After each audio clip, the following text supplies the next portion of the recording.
मुझे मालूम नहीं था कि वो एक जिन्न है। उसने मुझे आईनों की भूल भुलैया में छोड़ दिया था। मैंने घबराकर उसे पुकारा, सुनो, मुझे यहां से बाहर निकालो। मुझे बहुत डर लग रहा है, प्लीज, वरना मैं बिल्किस को बोल दूंगी। तभी मेरे पीछे से उसकी हंसी मैंने सुनी। मैंने पीछे पलटकर देखा तो वह मुस्कुरा रहा था। मैंने बहुत सारे मुक्के उसके सीने पर बरसा दिए और वह बस हंसता रहा। मैं इतनी डर गई थी कि मुझे यह तक याद न रहा कि कब उसके बाहें फैलीं और कब मैं उसके सीने से चिपक गई। उसने धीमी आवाज में मुझसे कहा, बिल्किस, कसम से तुम्हें देखते ही मैं फ्लैट हो गया हूं। मुझे माफ करना, तुम्हें मैं अपने दिल की बात कहने से रोक नहीं पाया। मुझे तो अभी यकीन नहीं हो रहा कि इतनी खूबसूरत लड़की मेरी बाहों में है।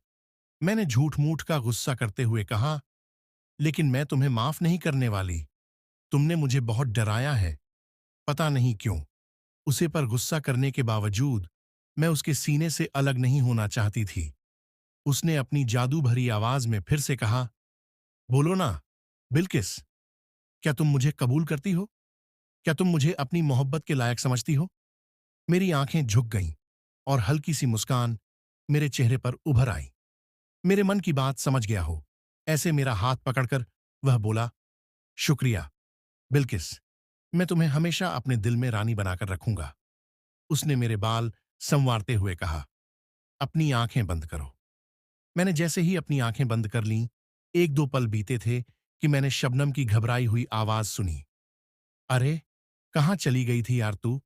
पता है, मैं कितना घबरा गई थी। शबनम से ज्यादा मैं हैरान थी। मुझे समझ में नहीं आ रहा था कि मैं उसके कमरे में कैसे आई। उसने मुझे फिर से झिंझोड़ते हुए कहा, बताओ ना, कहाँ चली गई थी तुम? तो मैंने धीमी आवाज में उससे कहा, वह तुम्हारा कजिन मुझे घर दिखाने ले गया था। पता है, उसने तो मुझे डरा ही दिया। वह मुझे भूल भुलैया वाले हाल में ले गया था। क्या? शबनम इतनी जोर से चीखी कि जैसे मैंने कोई गलत बात कह दी हो। शबनम की चीख सुनकर सभी सहेलियां और उसका कजिन वहां आ गए। मेरी आंखें उसे ढूंढ रही थीं। फिर जो शबनम ने मुझे बताया, वह सुनकर मेरे तो होश ही उड़ गए।